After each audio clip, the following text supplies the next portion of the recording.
Iniciando a aula, teoria política do Estado, vamos agora à última parte da discussão e debate sobre a teoria das formas clássicas de governo do livro de Bobbio, o pensamento político de Platão, Aristóteles e Políbio. A aula se dará com base nas questões elaboradas pelos estudantes, certo? Questões ao texto, questões conceituais, certo? Então, nós temos aqui uma primeira bateria de questões, feita pela aluna Nathalie, certo? A primeira questão é por que Platão acreditava que o governo deveria ser exercido por governantes filósofos, tendo em vista que tentou transformar tiranos em reis, filósofos em pão. Então, isso aí está a pergunta dela. Tem como base a página 45, o texto, adiantando, né, que essa visão, né, a de Platão, era muito em cima dos homens, né, da qualidade dos homens, e ele acreditava, por ser filósofo, que justamente seria mais adequado para tomar decisões nos governos, né? Então, na página 45, logo no início, a gente tem o seguinte texto, né, a seguinte colocação. Em várias das suas obras, Platão fala das diversas modalidades de constituição, né? Então, sabemos aí, desde as aulas anteriores, que constituição é a forma de governo, são sinônimos, né? Assunto que é desenvolvido particularmente nos diálogos de A República, de O Político e das Leis. O diálogo da República, de A República, é, como todos sabem, uma descrição da República ideal. Então, essa República ideal, como já está se dizendo, né, é um tipo ideal, vamos dizer assim, que tem por objetivo a realização da justiça, entendida como atribuição a cada um da obrigação que lhe cabe de acordo com as próprias aptidões. Consiste na composição harmônica e ordenada de 3 categorias de homens: os governantes filósofos, os guerreiros e os que se dedicam aos trabalhos produtivos, né, aos trabalhos manuais. Trata-se de um estado que nunca existiu em nenhum lugar. Por isso que a tipologia de Platão, a tipologia real de Platão, ela não aborda essa república ideal, né? Então, quando a gente vai ver, e aí, para a gente se dedicar a essa primeira pergunta, que está ligada à questão dos governantes filósofos, né? Isso aí está muito mais no mundo das ideias. No que diz respeito a transformar guerreiros em filósofos, a grande decepção que ele tem com Esparta, que ele tinha uma visão mais otimista de Esparta, que era uma timocracia, certo? Então, as formas de governo em Platão, elas estão espelhadas aí na página 46, quando ele coloca, né, as formas aí, né, esses 2 sinais de mais, fora, e as reais formas de governo existentes dentro, com os sinais de menos, né? E aí você teria as formas de governo em decadência, da timocracia à tirania, com a timocracia começando, a oligarquia em segundo lugar, a democracia em terceiro e a tirania por último, e vista como sempre constituições facilmente corrompidas e usurpadas, né? Indo aqui para outra pergunta, né, de Nathalie, porque para Platão a timocracia é considerada a forma menos imperfeita dentre as demais. Então, isso diz respeito, né, e ela coloca na página 52, para a gente ir adiantando, isso diz respeito à visão otimista que se tinha da cidade de Esparta. Então, ele enxergava dessa forma, né? Ele via dessa forma. Então, a forma timocrática, ela vai aparecer ali como se fossem os cidadãos de primeira ordem, né? Esses ligados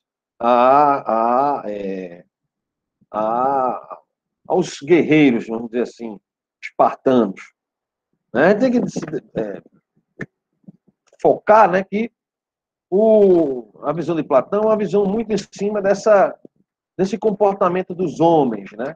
Diferente da visão de Aristóteles, que é bem em cima, né, dessa concepção mais de classe social. Por quais motivos a monarquia é considerada a melhor forma de governo, segundo Aristóteles, ocupando o topo dentre as demais formas? Perceba que em Aristóteles, né, ele tem uma visão na qual essas formas de governo, você tem as formas boas e as formas más, né, onde a monarquia aparece em primeiro lugar. Não há uma explicação de Bobbio aqui, no sentido de dizer por que monarquia, por exemplo, e não a aristocracia, mas se tem uma visão de que a monarquia seria um governo de um só, voltado para o bem público, voltado para o bem comum, e aí estaria em primeiro lugar porque se tinha a visão de um rei, né, de uma pessoa com virtude, ela seria mais eficiente do ponto de vista de tomada de decisão do que uma aristocracia, onde você tem um grupo de notáveis voltado, que tomam decisão voltada para o bem comum, mas que já em grupo, e para deliberar em grupo já é mais complicado. E a politia, que aparece em terceiro, veja que isso tem sempre uma questão ligada à quantidade, né? Então, monarquia, né? Aristocracia, poucos, e politia, muitos, né? Muitos. Então, a visão, né, filosófica e uma visão aristocrática, uma visão elitista da política, que é tanto Platão como Aristóteles, tem uma visão elitista. O Políbio já é menos porque ele tem uma visão cíclica, né? Ele já tem uma perspectiva mais cíclica dos poderes, na distribuição cíclica. Ninguém sabe exatamente onde começa e onde termina. Já Aristóteles e Platão têm uma visão mais elitista. São filósofos. Quem é que filosofa numa sociedade? Raciocínio. Quem é que vai, se senta numa mesa e começa a filosofar? O sujeito que precisa resolver problemas práticos, né? Sair para trabalhar, conseguir o seu pão de cada dia e tal, ele filosofa bem menos do que o sujeito, não é, que tem tempo e dinheiro para isso. Então, tanto Platão como Aristóteles são filhos da elite. E como filhos da elite, vão enxergar sempre com desconfiança a democracia, né? Sempre com desconfiança. Tanto é que o Aristóteles vai colocar lá a politia como a terceira melhor, a terceira entre as boas formas de governo, mas que seria uma soma da oligarquia com a democracia, né? Onde você teria ali meio que uma divisão de poderes. Já a monarquia não aparece sempre lá em primeiro lugar, né? A timocracia, que é um tipo de regime também elitista, né? A de Esparta também aparece em primeiro entre todas aquelas formas imperfeitas que Platão percebe. Então são filhos da aristocracia, são elitistas. Então isso implica, isso de certa forma implica nessa visão de que, olha, a elite pensa melhor, é mais bem formada, os filósofos que saem dessa elite sabem o que é melhor, inclusive para o povo. É uma visão que, de certa forma, perdura até hoje. Você tem pessoas que pensam assim, pessoas que vão para a política que pensam assim, né? Então tem muito disso. Por quais... foi essa aqui, né? Página 58. De acordo com o filósofo Aristóteles, por que não se deveria classificar a oligarquia e a democracia em governos em que poucos, oligarquia, e muitos, democracia governam? Penúltimo parágrafo da página 60. Por que não se deveria classificar a oligarquia e a democracia em governos em que poucos e muitos governam? Não entendi essa pergunta. Né? O que ele fala é o seguinte, que nós temos essas duas formas de governo colocadas lá entre as três piores, né? Então, a oligarquia seria uma forma de governo na qual poucos governam para os interesses daqueles poucos, né? E a democracia é o governo de muitos voltada para aquele grupo maior, né? Então, não é voltada para o bem coletivo, para o bem comum, como são as formas boas que ele classifica. E ele vai dizer que a soma dessas duas formas de governo, a oligarquia com a democracia, que ele chama de politeia ou politia, como a gente vê no esquema dele, seria uma forma, considerada uma forma entre as boas, mas não a melhor, que seria a monarquia, Porque você teria um equilíbrio entre a oligarquia e a própria democracia, onde que um, de repente, de certa forma, controlaria o outro, certo? E aí, na página 60, né, tem até um destaque aqui, eu vou ler esse parágrafo, ela destacou, penúltimo parágrafo, para a gente entender melhor. Preciso ter muita atenção neste ponto. A politia é uma mistura de oligarquia e democracia. Né? Acabei de dizer isso. Mas o esquema abstrato não nos diz que tanto a oligarquia como a democracia são formas corrompidas. O primeiro problema, portanto, colocado diante da politia, é o de que uma forma boa pode resultar de uma fusão de duas formas más. Então, a politeia, ou politia, é a fusão de duas formas más, como eu falei, oligarquia e democracia. Em segundo lugar, se a politia não é, conforme deveria ser de acordo com o esquema, o governo do povo ou da democracia, na sua acepção correta, mas sim uma mistura de oligarquia e democracia, isso significa que, e este é o segundo problema, o governo bom de muitos, que figuram no terceiro lugar do esquema geral, é uma fórmula vazia, uma ideia abstrata que não responde concretamente a qualquer regime histórico do presente ou do passado. Trata-se, pois, de um problema que é complicado, o que quer dizer é tornado historicamente mais interessante, pelo fato de que, contrariando também o esquema geral, para Aristóteles, nem a oligarquia é o governo de poucos, nem a democracia é o governo do povo. O critério adotado por Aristóteles para distinguir a oligarquia e a democracia não é o critério numérico, de caráter geral, mas um critério bem mais concreto, a diferença entre ricos e pobres. Né? Aquilo que eu falei na diferença entre Platão e Aristóteles, né? Que Platão é mais em cima de uma questão numérica, em cima de uma questão da virtude, né? Do indivíduo, da virtude dos filósofos, da virtude dos guerreiros, da virtude, né? Dos trabalhadores e tal, enquanto Aristóteles se preocupa muito com essa questão da classe. Né? Então, a oligarquia não é que seja o governo de poucos, mas o governo dos ricos, e a democracia, o governo dos pobres. Né? Vamos dizer assim, por isso uma visão, essa visão na qual você tem essa decadência, né? Da melhor para pior. Então, o governo dos ricos, né, seria aí visto de uma forma mais otimista, né, por parte de Aristóteles. Né? E a democracia, o governo dos pobres, os pobres governando, ele via com mais desconfiança.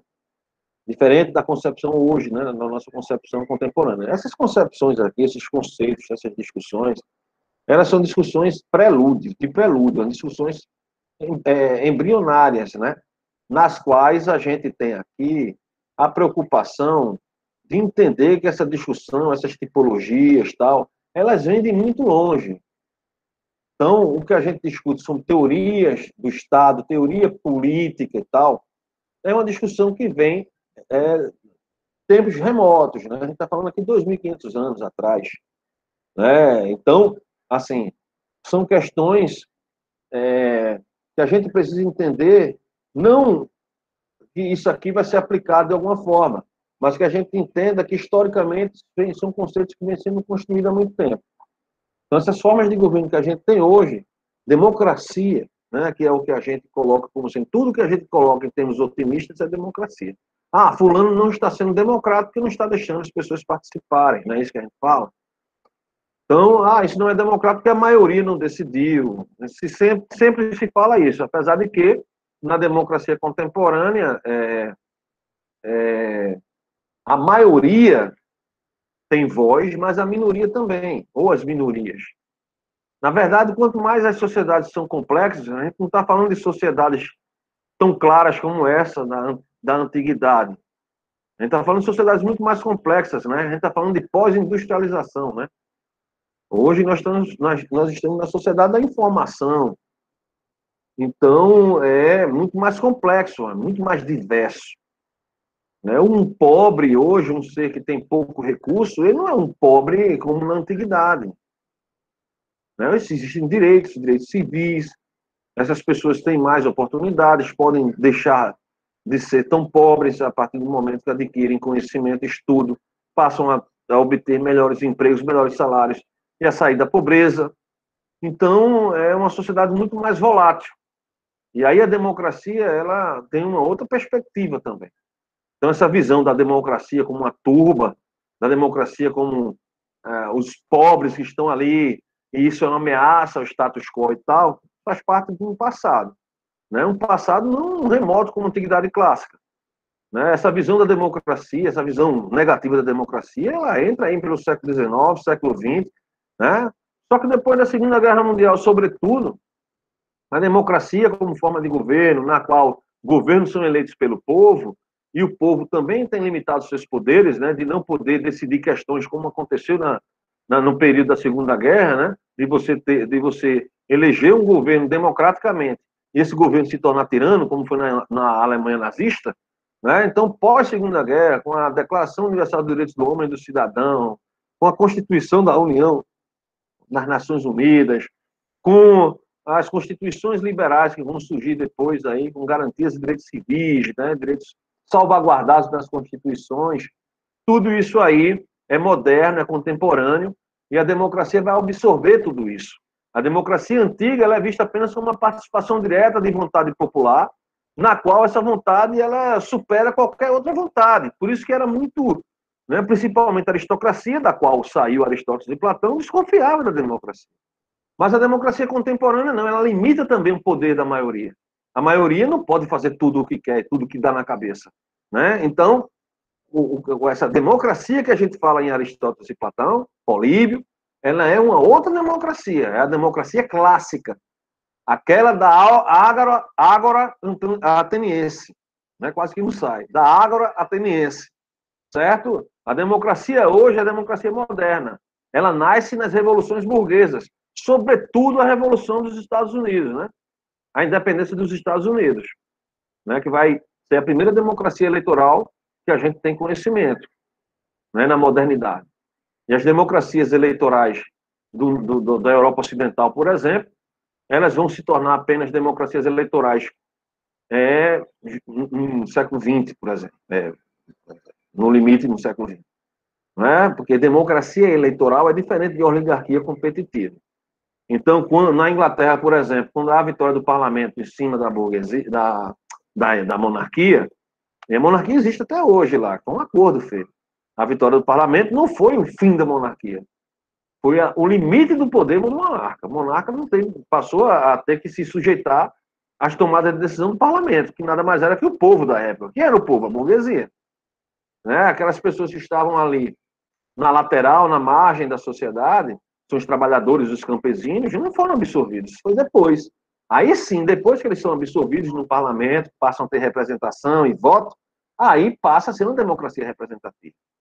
Nos Estados Unidos, não. Desde o início foi uma democracia representativa, com falhas, certo? Porque os direitos dos ex-escravos, dos escravos na época e dos ex-escravos depois do fim né, com a abolição da escravatura nos Estados Unidos, esses escravos tiveram, e filhos deles tiveram, grandes privações dos seus direitos civis.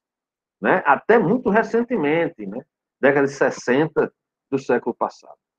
Tá ok? Então não é uma coisa linear, como a gente é acostumado, isso começou aqui, agora é assim, não é uma coisa linear, mas a democracia clássica, ela é antiga, e a democracia representativa, liberal, ela é moderna, para a gente se situar. E vamos discutir isso mais na frente, certo? Depois aqui desse texto, né, de Aristóteles, Platão, Aristóteles e Políbio, a próxima discussão, a próxima aula é sobre o livro de Bobbio, O Liberalismo e Democracia, que já está lá, né, na plataforma. Eu vou passar para vocês, mas não nesse momento. Eu queria que vocês, nesse momento, se concentrassem nessa leitura, né? Tirando essas dúvidas pontuais e tal, tentando fazer uma abordagem interessante do ponto de vista histórico e da absorção de que são pessoas do seu tempo, que têm visões específicas a respeito de suas sociedades, entender essas tipologias esquemáticas, né, como sendo importante para a gente entender que existe essas... Até hoje você tem, de certa forma, esse embrião aí, esse resquício nas nossas instituições. Então, o Senado, por exemplo, representa o controle do povo, né? O Senado é a Câmara Alta, né? O Congresso, a Câmara dos Deputados e a Câmara Baixa. Ela é como se fosse, representa o povo e o Senado é o controle da vontade da maioria, né? Como se fosse aristocracia. E o presidente da República, o poder executivo, que é o primeiro-ministro, seria a figura do monarca, entre aspas. E você encontraria na democracia esses três ingredientes aí. Não é? Então, logicamente que isso perde completamente a configuração com essa perspectiva histórica do passado. Então, hoje nós temos uma divisão de poder, uma questão de uma discussão da modernidade também, onde você vai ter figuras importantes, como James Madison nos Estados Unidos, né, que é um dos federalistas, né, um dos federalistas. Você vai ter lá o Alex Tocqueville, né, com a questão da tirania da maioria, o John Stuart Mill também, com esse mesmo conceito, ele que vai se preocupar com os mecanismos proporcionais dentro do parlamento, né? E Montesquieu com a tripartição dos poderes clássica, né? Pois bem, vamos ver aqui. Tem umas perguntas aqui sobre o capítulo ligado à discussão célebre, essa não vai ser exigida. Perguntas aqui elaboradas por Adriana. Algumas perguntas aqui já foram respondidas que, de certa forma, foram feitas pela outra aluna, a Nathalie. Para Aristóteles, o que significa Constituição? Constituição e formas de governo são sinônimos. A questão da descrição das tipologias em Aristóteles também foi contemplada, tanto agora como nas aulas virtuais, lá estão, tudo explicado direitinho, né? Como é que ele descreve as formas, né, em decadências, né, da melhor forma que é a monarquia para pior que é a tirania. Então está lá o esquema de Aristóteles explicado.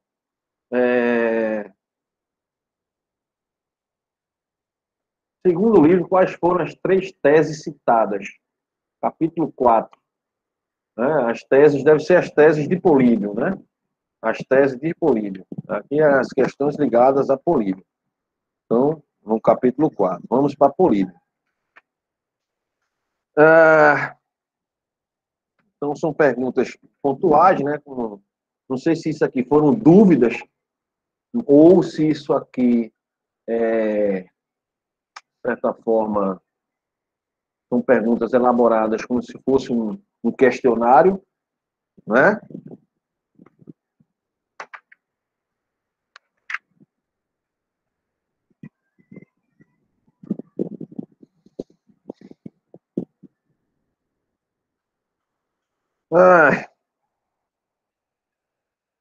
Então, Políbio, né, ele vai desenvolver aí o seu livro.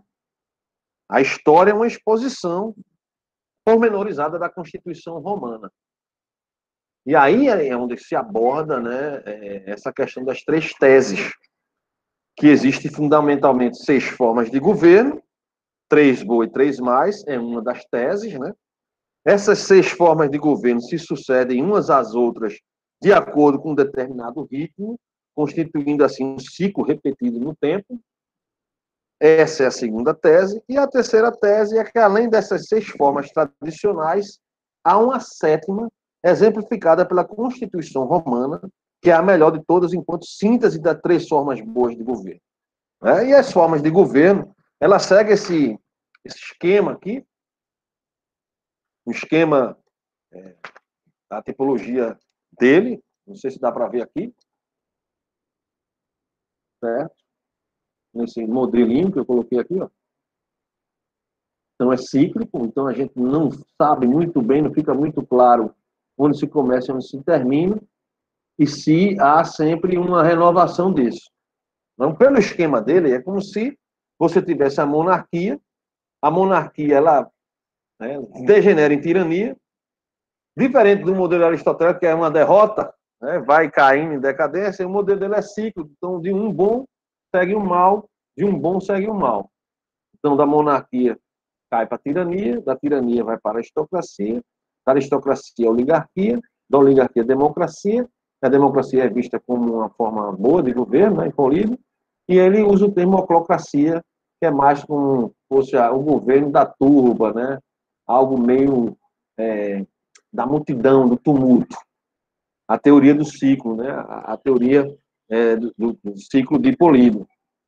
Então, esse processo histórico se desenvolve uma tendência que é degenerativa, né, de uma forma a outra, só que, no entanto, diferente do ciclo platônico e também do esquema decadente lá de Aristóteles, em que cada forma é uma degeneração da precedente.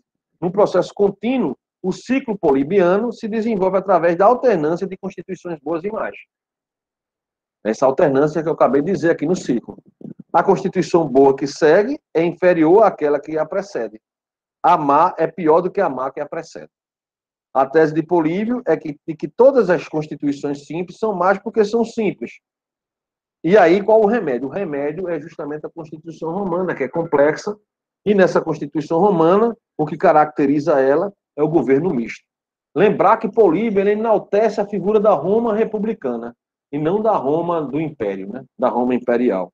Então, uma Constituição que combina as três formas clássicas, de certa forma você vai encontrar as três representações na República Romana, né? Na figura do Senado, a aristocracia, o tribuno da plebe, que é a democracia, representando ali os representantes da democracia, e os cônsules, que vão ser os representantes do governo de um só, da monarquia. Então, o controle recíproco entre esses três, né, antecede a discussão teórica sobre equilíbrio de poder encontrada na contemporaneidade, sobretudo com Montesquieu e o federalista que eu já citei. Então, o tema do equilíbrio dos poderes, que na Idade Moderna se tornará o tema central das teorias constitucionalistas, com o nome de Balance of Power, né, balança do poder, é um dos que dominam toda a tradição do pensamento político ocidental, como eu falei antes. Ou seja, essa tradição que nós temos hoje, ela tem o início da Antiguidade Clássica. Certo? Deixa eu ver se tem mais algum ponto aqui. Não, essas questões aqui já foram efetuadas. Deixa eu ver que eu acho que tem uma questão aqui que foi enviada pelo WhatsApp. Deixa eu dar uma olhada. Vocês podem fazer perguntas também no chat, certo? A respeito do texto, e a gente pode ir lá pontualmente. Semana que vem, a gente não terá aula objetiva, né? Presencial como essa.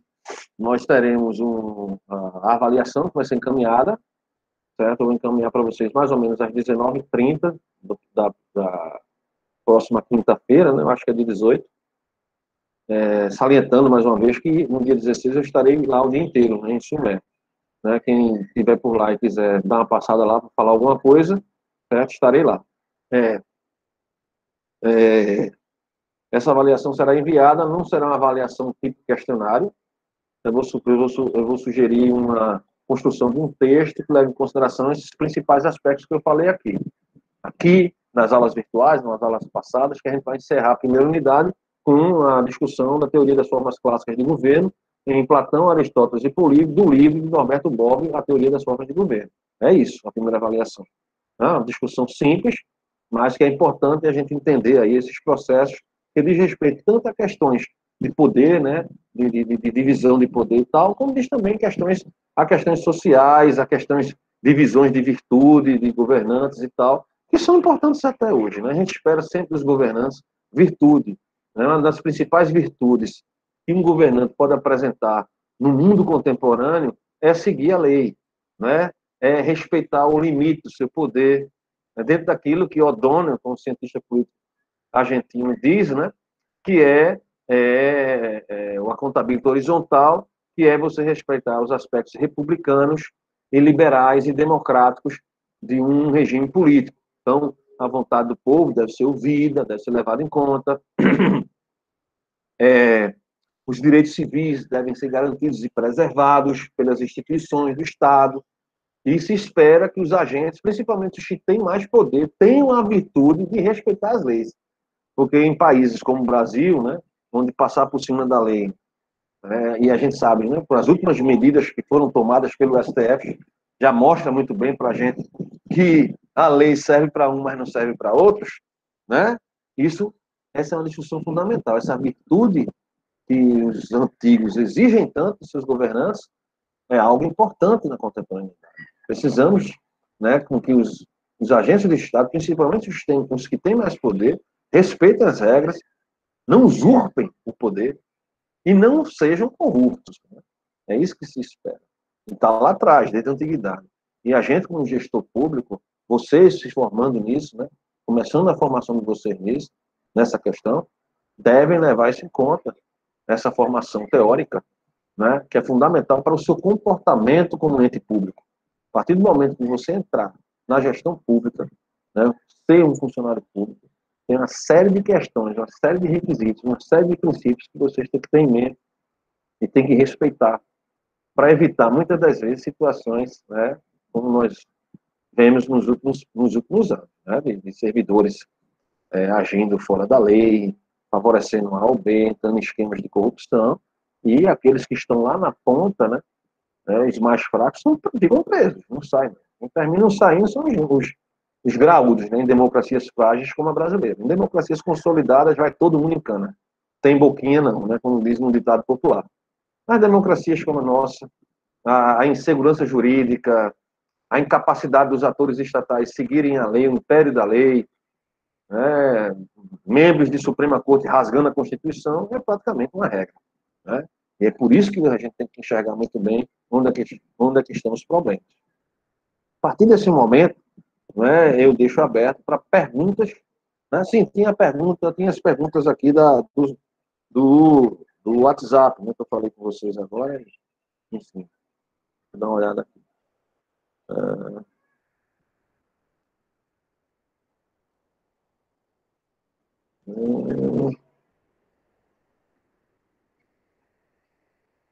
É muita informação aqui no. Pronto, achei. Pronto, achei. É de Lilian, tá certo? Ela elaborou 3 perguntas. Vamos ver se a gente já respondeu de certa forma. Nas 3 formas de governo, aristocracia, monarquia e democracia, pode haver a estabilidade do governo de cada? Pergunta relacionada à página 43. O perigo da estabilidade é justamente a instabilidade, né? Ela é encontrada justamente porque você não tem um controle. Na aristocracia, os aristocratas tomam decisão. Na monarquia, o monarca. Na democracia, a maioria. Não é? Você não tem um contraponto. Então, a tendência a você cair em corrupção é muito grande. É muito grande. Por isso que elas se degeneram em corrupção. E aí, qual o tipo mais adequado? É aquilo que Políbio falou, governo misto. Né? Um governo onde você tem as diversas classes sociais ali tendo poder e, ao mesmo tempo, limitando o poder da outra. Isso é fundamental na discussão moderna. Né?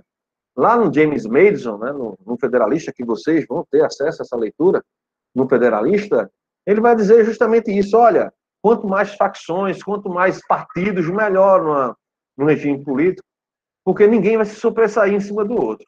O problema das constituições retas, puras, é justamente a tendência à corrupção que existe por não haver um freio ou um limite ao poder, ou do aristocrata, ou do monarca, ou da maioria.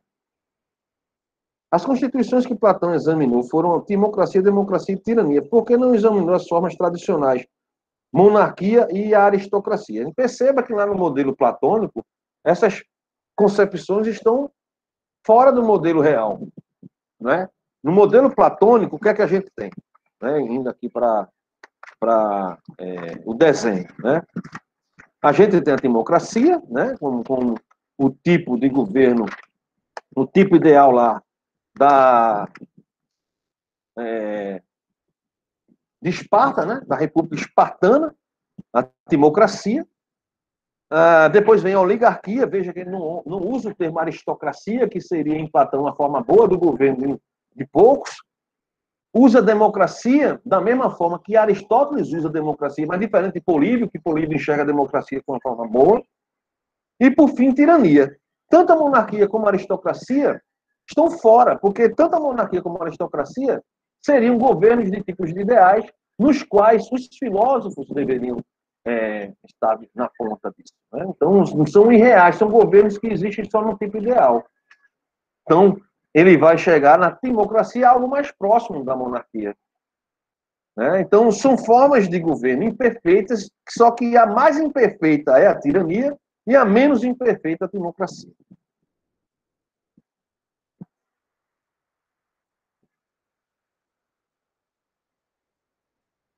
Como a democracia pode nascer da aristocracia? Pergunta relacionada à página 51. Como assim? Vamos lá ver. Página 51.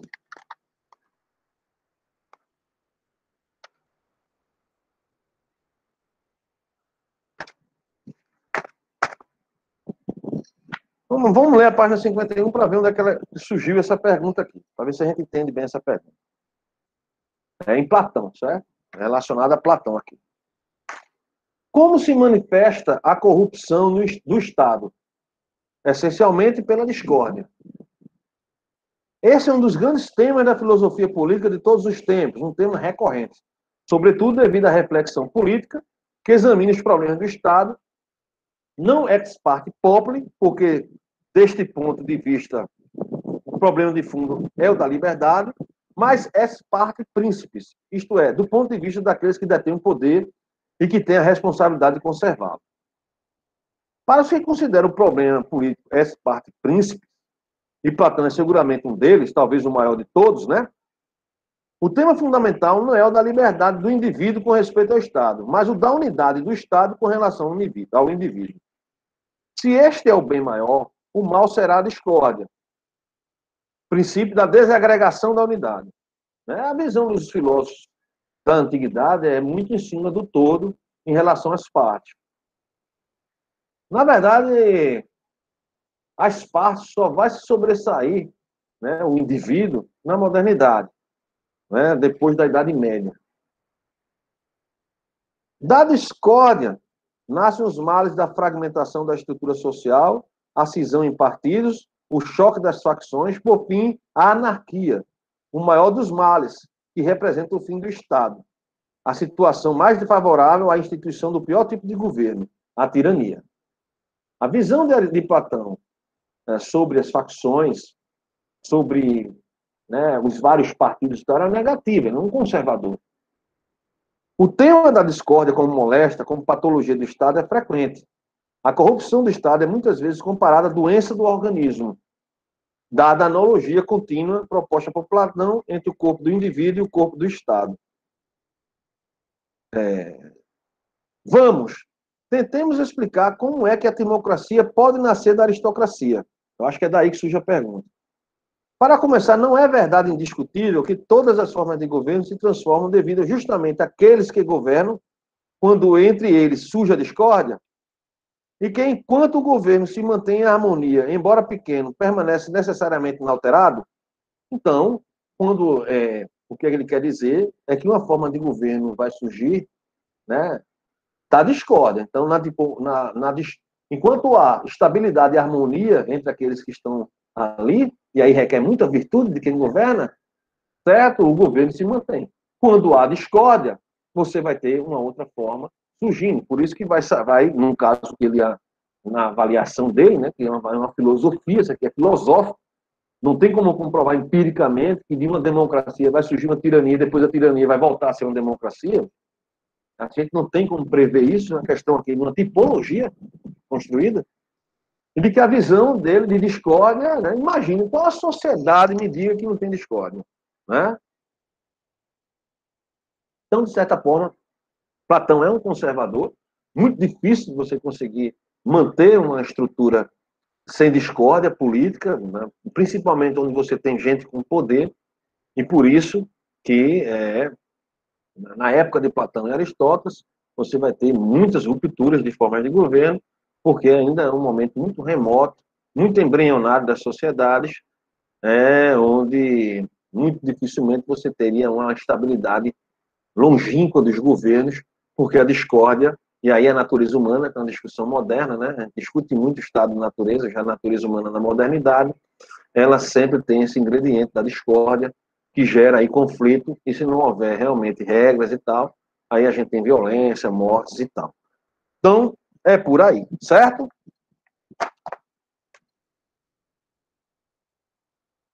Deixa eu ver aqui. Essa foi a última pergunta, ok?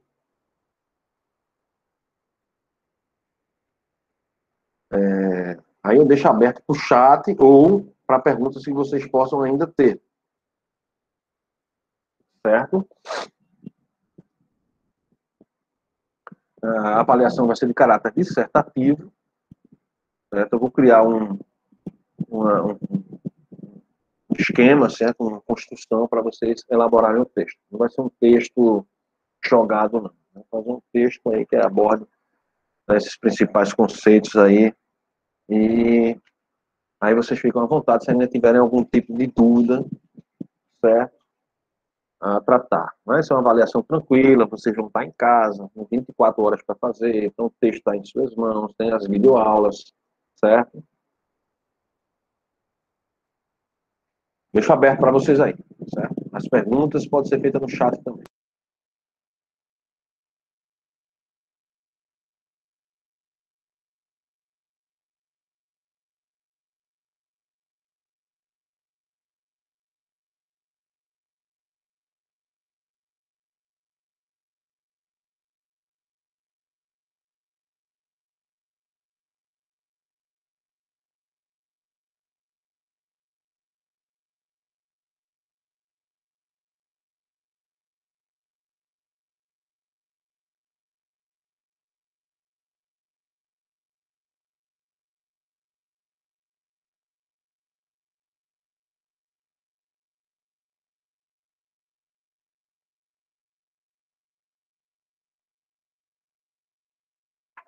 Eu vou parar a gravação, certo? Porque aí, se surgir ainda uma pergunta, eu vou dar mais 5 minutos para vocês